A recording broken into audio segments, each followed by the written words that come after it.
আসসালামু আলাইকুম রহমতুল্লাহি ওবরকাতু ইন্নাল হামদুলিল্লাহ ওয়াসসালাতু ওয়াসসালামু আলা নবিয়্যা বা'দা আম্মা বা'দ ফাউযু বিল্লাহি মিনাশ শাইতানির রাজিম বিসমিল্লাহির রহমানির রহিম।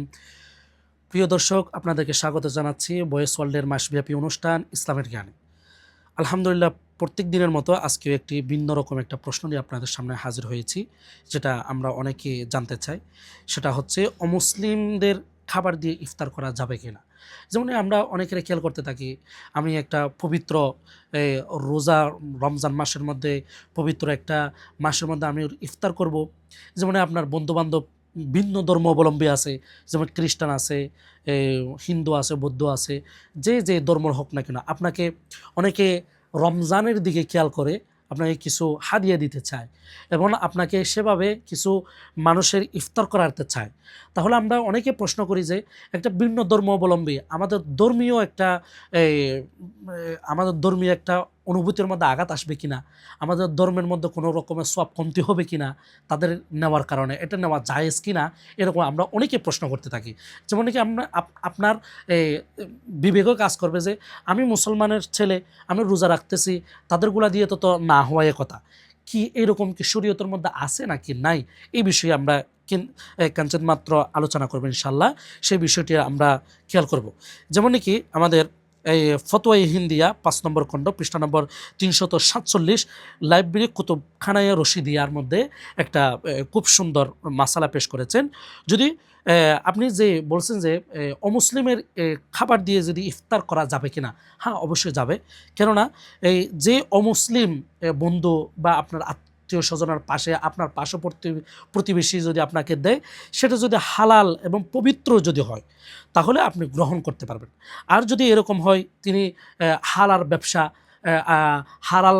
ব্যবসার মাধ্যমে আপনাকে ইফতার করাতে চাচ্ছে, আপনাকে কিছু টাকা দিতে চাচ্ছে, আপনি ইফতার করবেন, তাহলে আপনি অবশ্যই নিতে পারবেন। যদি হারাম পন্থায় যদি হয়, হারাম পন্থায় যে কোনো পন্থায় হোক না কেন, তাহলে হিন্দু, বৌদ্ধ, খ্রিস্টান যারা আছে তাদেরকে নেওয়া জায়েজ হবে না।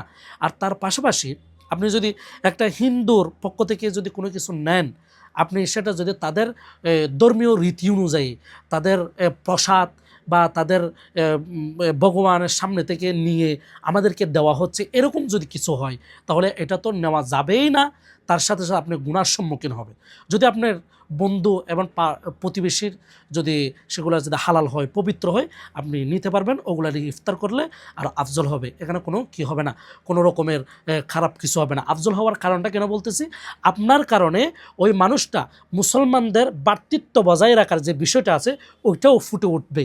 যেমন নাকি আমরা বিভিন্ন জায়গার মধ্যে দেখি, হিন্দুরা মুসলমানদেরকে অনেক কষ্টের মধ্যে রাখে, কিন্তু মুসলমানের মধ্যে আমরা এইরকম কোনো বিষয় নাই সেটা যেন তারা বলতে পারে এবং অনুভূতি যেন সেটা জাগতে পারে। এই জন্য আপনাদেরকে নেওয়া আরও আফজল হবে। কেননা ভারতের মধ্যে বিভিন্ন রাষ্ট্রের মধ্যে আমরা দেখি তারা ডিরেক্টলি বলে দেয় যে মুসলমানদের কোনো কিছু নেওয়া যাবে না, তাদের সাথে ওঠা বসা করা যাবে না, এরকম ইত্যাদি ইত্যাদি অনেক কিছু। কিন্তু আমরা মুসলমানরা সেটা আমরা কোনোদিন করবো না। কেননা আল্লাহ রসুলের জামানার মধ্যে আল্লাহ রসুল নিজেই ইহুদিদের বাড়ির মধ্যে গিয়ে দাওয়াত গ্রহণ করেছেন। কেননা আমি দাওয়াত গ্রহণ করার কারণে হয়তোবা তিনি সেই দিক দিকে খেয়াল করে মুসলমান হওয়ার সম্ভাবনা থাকে। সুতরাং আপনি যদি তাদের ইফতার গ্রহণ করেন, তাদের হাদিয়া যদি গ্রহণ করেন, তাহলে আমাদের ভিতরে অহংকার যে তাদেরকে হিংসা করা, এটা যেন না থাকে, এটা প্রমাণ হয়ে যাচ্ছে। এর জন্য আপনি তাদেরগুলো নেবেন, কিন্তু শর্ত হচ্ছে পবিত্র হতে হবে, হালাল হতে হবে। তাদের প্রতিমার দিক দিয়ে বিবেচনা করে যদি দেয় তাহলে ওগুলো নেওয়া যাবে না।